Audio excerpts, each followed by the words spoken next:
किंजल बहुत ही बेशर्म और ओपन माइंडेड लड़की थी, लेकिन उसका यह स्वभाव उसकी भाभी कोमल को बिल्कुल भी पसंद नहीं था। कोमल खुद बड़ी ही सिंपल और संस्कारी लड़की थी। वो नई नई शादी करके अपने ससुराल आती है। कोमल जितनी सिंपल थी, उसकी ननद उतनी ही मॉडर्न थी। कोमल की नई नई शादी हुई थी, लेकिन कुछ दिनों में ही उसे अपनी ननद के रंग ढंग समझ आ गए थे। ऐसे ही एक रोज शाम के समय जब कोमल तुलसी में दिया रखने आंगन में जाती है, तो देखती है कि उसकी ननद किंजल शॉर्ट ड्रेस पहने हुए एक लड़के की बाइक से उतरते हुए उसे गले लगा रही है। Bye Rahul and thanks for the lift. अपनी ननद का ये व्यवहार कोमल को अच्छा नहीं लगता। वो उसे उस वक्त तो कुछ नहीं कहती और चुपचाप अंदर आ जाती है। माँ जी, किंजल दीदी को अभी मैंने बाहर किसी लड़के से गले लगते हुए देखा।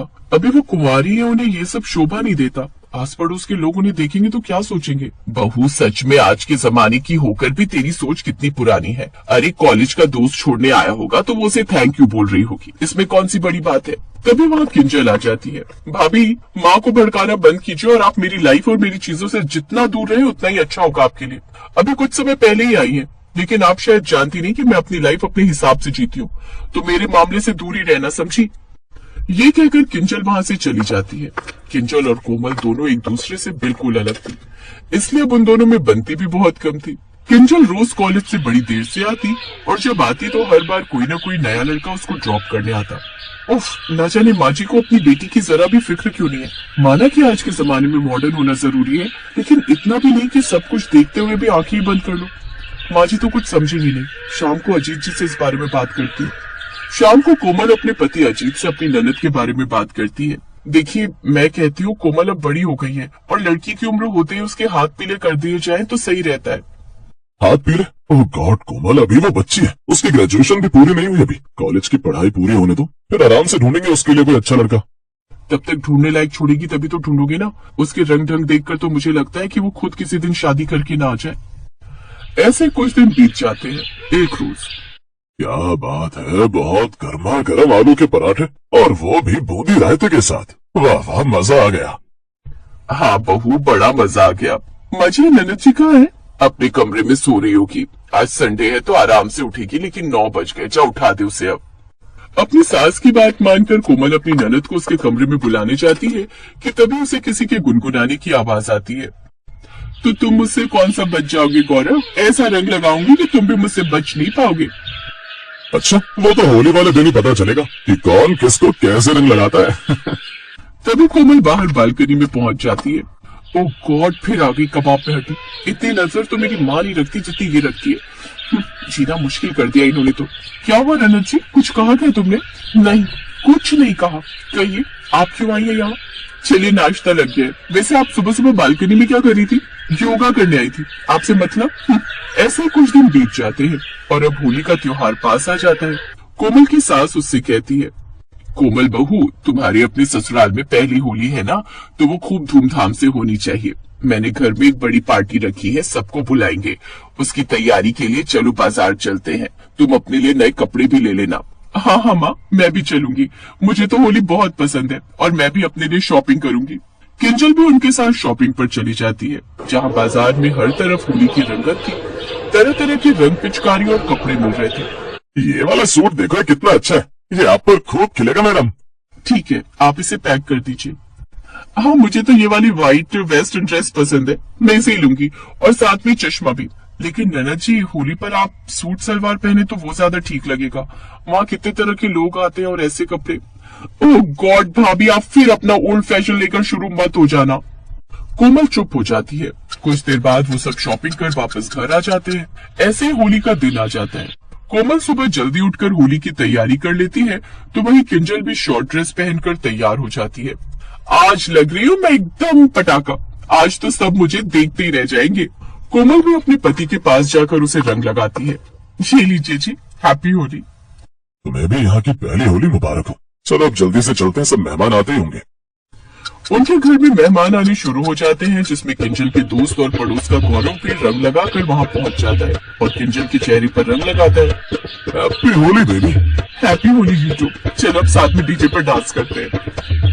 कोमल लगातार अपनी ननद पर नजर रखे हुए थी, क्योंकि उसे गौरव और उसके दोस्तों के इरादे ठीक नहीं लग रहे थे। सब पार्टी में व्यस्त हो जाते हैं और इस मौके का फायदा उठाते हुए गौरव और उसके दोस्त किंजल को भाग पिला देते हैं और फिर बेहोशी की हालत में उसे कमरे में ले जाते हैं। अब आज हम तुझे बताएंगे रंग कैसे लगाते हैं। वो किंजल के पास जाने ही लगता है कि तभी कोमल वहां आ जाती है और वो उसे जोरदार थप्पड़ मारती है। मेरी ननद की बेहोशी का फायदा उठाओगे? अभी बताती हूँ मैं तुम्हें होली कैसे खेलते हैं। आज मैं तुम्हारे साथ लठमार होली खेलूंगी।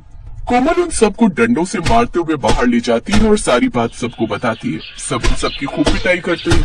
कुछ देर बाद किंजल होश में आती है। जब उसे सारी बात पता चलती है तो उसे अपनी भाभी पर गर्व होता है और वो उससे माफी मांगती है और उसके गले लग जाती है। अब वो अपनी सारी बेशर्मी भी छोड़ देती है और कुछ देर बाद फिर किंजल सूट पहनकर आती है और सबके साथ खुशी खुशी होली का त्योहार मनाती है।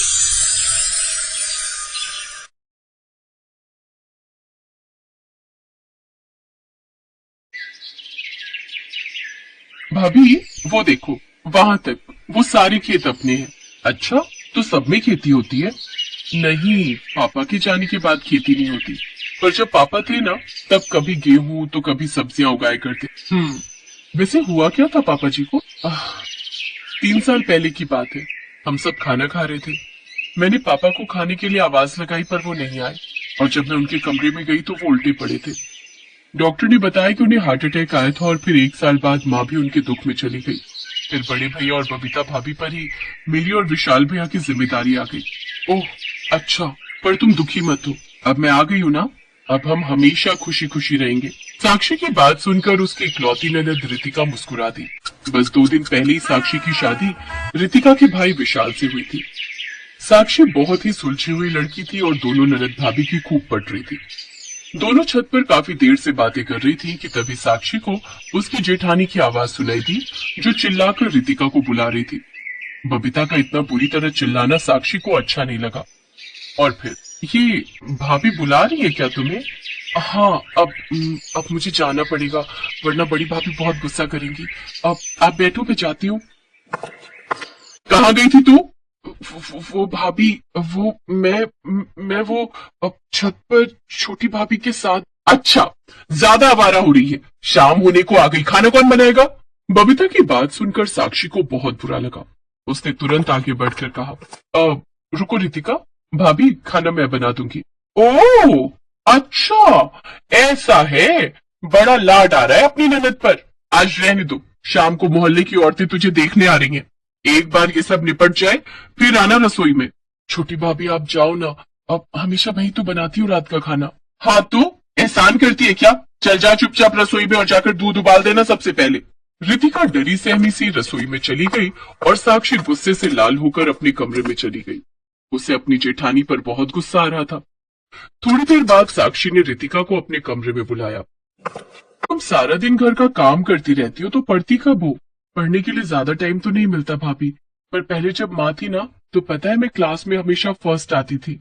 और अब तो पास हो जाऊं वही बड़ी बात है, काम से ही फुर्सत नहीं मिलती। देखो रितिका, पढ़ना बहुत जरूरी है। मैं तो खुद पढ़ लिख कर पुलिस इंस्पेक्टर बनना चाहती थी, लेकिन फिर। साक्षी की बात पूरी होने से पहले ही बबीता की गुस्से में भरी आवाज सुनाई थी। रितिका, कहाँ है तू?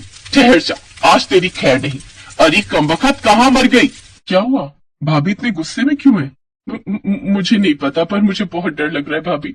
लगता है जरूर मुझसे कोई गड़बड़ हुई है। जैसे ही रितिका बाहर आई तो उसने देखा कि रसोई में दूध उबलकर फैल चुका था, जो रितिका ने ही उबालने के लिए रखा था। लेकिन साक्षी से बात करते करते वो दूध के बारे में भूल गई थी। गुस्साई बबीता ने रितिका के गाल पर एक जोरदार तमाचा जड़ दिया, जिसके बाद रितिका जोर जोर से रोने लगी। ये सब देखकर साक्षी उसकी तरफ दौड़ी और उसे गले से लगाकर चुप कराने की कोशिश करने लगी। और फिर उसने गुस्से से बबीता से कहा, ये क्या कर रही हो भाभी? बच्ची है वो और आपकी ननद है, तो क्या मेरे सिर पर नाचेगी? ले जा इसे मेरे सामने से, वरना आज हाथ पैर तोड़ दूंगी इसके। सारा दूध बर्बाद कर दिया कमबख्त मारी ने। बहुत देर तक रितिका रोती रही और साक्षी उससे लाड जताती रही। उसने बड़े प्यार से रितिका के लिए खाने की थाली लगाई और फिर अपने हाथों से रितिका को खाना खिलाया।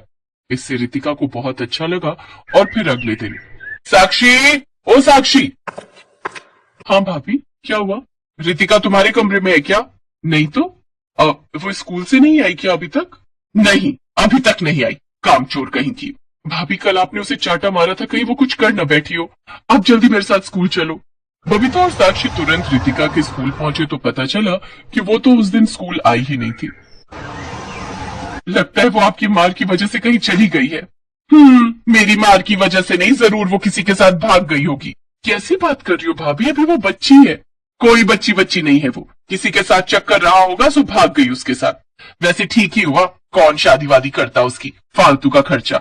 असुर, सबको यही बोलना कि वो किसी के साथ भाग गई, समझी ना? इससे ज्यादा मुंह चलाने की जरूरत नहीं है। बबीता की बातें सुनकर साक्षी हैरान थी, मगर वो करती भी क्या। वो चुप रही और रितिका के नहीं होने पर घर के सारे काम साक्षी पर ही पड़ गए और बबीता सारा दिन सिर्फ उस पर हुक्म चलाती। साक्षी को हमेशा उसकी ननद रितिका की बहुत याद आती। ऐसे ही कई साल बीत गए और फिर एक दिन घर के दरवाजे की घंटी बजी। सामने एक पुलिस इंस्पेक्टर खड़ी थी। ध्यान से देखने पर बबीता को एहसास हुआ कि वो तो रितिका थी। रितिका, तू? जबान संभाल कर मैडम, तू नहीं आप, समझी ना? जी, पर तू माफ करना, पर आप तो उस दिन। मैं उस दिन भागी नहीं थी, बल्कि छोटी भाभी के कहने पर उनके भैया भाभी के पास चली गई थी। उन्होंने मेरा बहुत अच्छे से ख्याल रखा, मुझे पढ़ाई लिखाया और आज उन्हीं की बदौलत मैं वो बन पाई जो मैं हमेशा से बनना चाहती थी, एक पुलिस इंस्पेक्टर। अच्छा। ये तो बड़ी खुशी की बात है। यूं तो मैडम आपने मुझ पर और मेरी भाभी पर कई जुल्म ढाए हैं, लेकिन उन्हें मैं गुजरी बात समझकर भूल जाऊंगी। लेकिन आगे से कभी किसी औरत या बच्ची को अगर परेशान किया तो फिर जानती हो ना मैडम, जेल में कैसे आवभगत होगी तुम्हारी। हाँ रितिका, मैं समझ गई। मुझे मुझे माफ कर दे गुड़िया। तो फिर ठीक है, अब खड़ी क्या हो, घर में पुलिस आई है, जरा अच्छे से नाश्ता वाश्ता कराओ। और छोटी भाभी, आप जल्दी से अपना सामान पैक कर लो। अब से आप और विशाल भैया मेरे साथ मेरे सरकारी बंगले में ही रहेंगे। ये कहकर रितिका ने साक्षी को गले से लगा लिया, मानो वो दिल से उसे शुक्रिया कह रही हो। और साक्षी को इस वक्त दोहरी खुशी हो रही थी, एक तो अपनी प्यारी ननद को कामयाब होते देखकर, और दूसरा अब उसे भी बबीता नाम की मुसीबत से छुटकारा मिलने जा रहा था।